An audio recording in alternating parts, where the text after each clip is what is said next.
O nosso giro da política começa na Assembleia Legislativa. Por lá, deputados repercutiram a situação tensa entre rodoviários e empresários do transporte, ainda o aumento da tarifa dos ônibus. Os deputados estaduais Neto Evangelista e Carlos Lula usaram a tribuna da Assembleia Legislativa do Maranhão para falar sobre o aumento da tarifa de ônibus na capital. A gente acreditou que ele tinha se reunido com todos os sindicatos, seja de empresários, seja de trabalhadores, para pôr fim à greve. E na manhã de hoje a gente recebe a notícia de que isso não aconteceu e a greve está marcada para hoje ao meio-dia. Então, assim, não faz sentido a gente não ter esse tipo de diálogo. A gente sabe que o transporte público ele é subsidiado no mundo inteiro, mas ele precisa ser transparente. Ele ser incentivado é melhor para a cidade, as pessoas usarem menos transporte individual e mais transporte público. Agora, em São Luís acontece exatamente o contrário. A gente tem um péssimo transporte público, que é caro, onde as pessoas não têm acesso no horário adequado, é sempre cheio, é sem ar-condicionado. Em relação aos trabalhos internos, aqui na Lema, 3 blocos partidários foram formados. O primeiro bloco é o Juntos pelo Maranhão. O segundo bloco é o Unidos pelo Maranhão. E o terceiro é o União pelo Maranhão, como explicou o diretor-geral da mesa da Assembleia. Houve a formação de 3 blocos partidários aqui na Assembleia.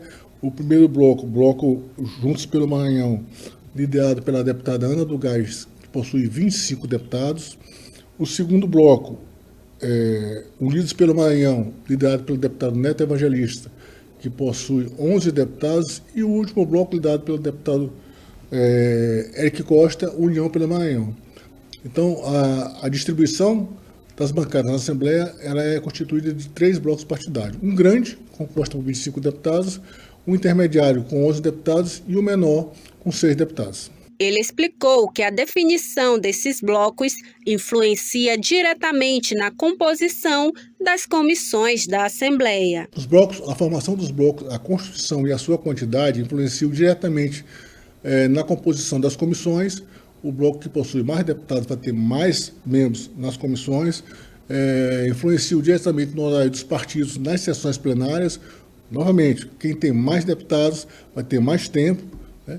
E também nas decisões onde é exigida, onde se faz a exigência de uma decisão dos líderes, o líder do bloco com maior representatividade tem um peso maior. Embora alguns partidos tenham o costume de desfazer os blocos depois de alguns dias, o número registrado inicialmente permanece valendo para a formação das comissões durante os 4 anos da legislatura.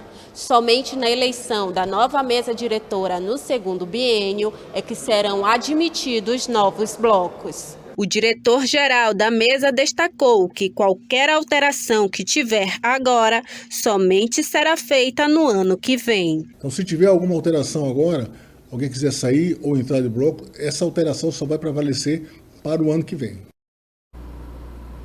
Vamos à participação do Marcos Saldanha, nosso comentarista.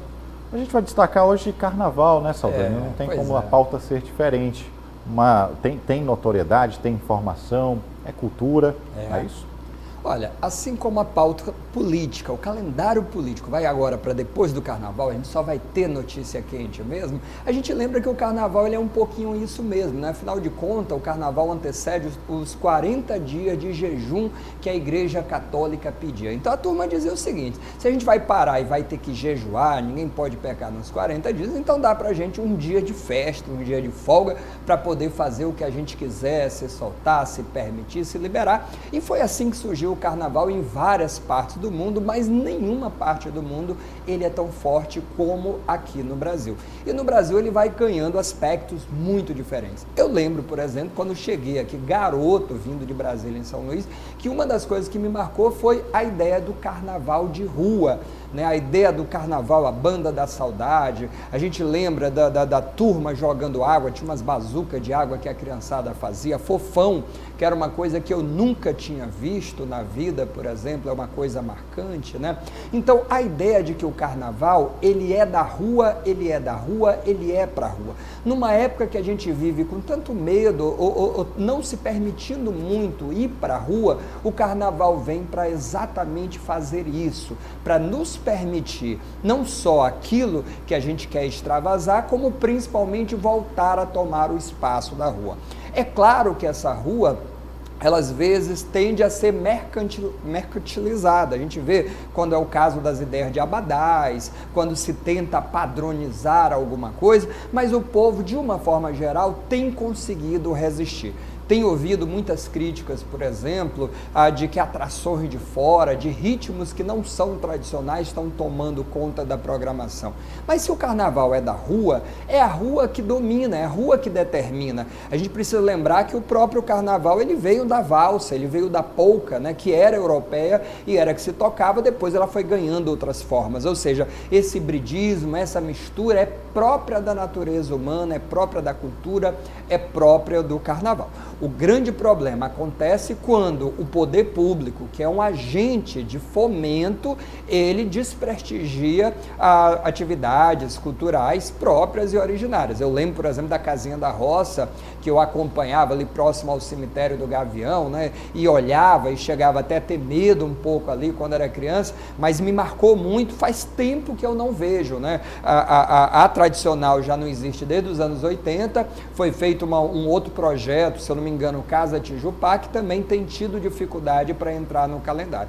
Então, essa aí é que é o grande desafio. Não vejo problema nenhum em você modernizar, em você ter outro tipo de atração ou tipo de música, que seja lá o Barão da Pisadinha, essas coisas todas, o público gosta, leva para a rua e não tem o que fazer. Mas você não pode deixar de deslegitimar aquilo que a rua dá, aquilo que a rua faz, aquilo que a rua produz. O carnaval, ele tem esse poder. E por último, Hugo, é importante trazer uma fala do Luiz Antônio Simas, que é um dos maiores estudiosos de carnaval no Brasil. Não há trabalho acadêmico na área de história sobre carnaval que não cite ele, além de ser um compositor também de samba, de ser uma pessoa que vive do samba, que diz o seguinte: não é pão e circo, o que espanta a miséria é festa, não se faz festa porque a vida é boa, mas pela razão inversa. Eu acho que é sobre isso, né, que existe o carnaval. O carnaval não existe porque a vida é boa e a gente vai comemorar, existe pelo inverso,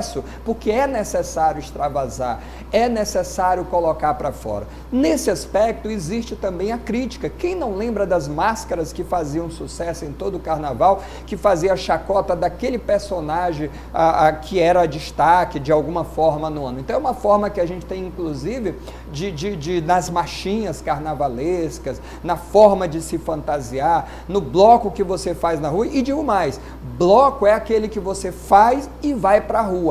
Quando tem um palco armado, aí já não é mais bloco, aí já é uma apresentação, já é um show. Então, eu acho muito legal essa ideia do bloco de rua. Aquele da rua. Sim. O melhor bloco é o da tua rua, do teu condomínio, da tua casa, da tua família, que você faz e vai para a rua brincar. E aí vale exatamente essa crítica, esse contraponto, porque a gente vive disso também. A inteligência, ela existe e resiste exatamente nisso. Para isso tudo é que vale o carnaval, né?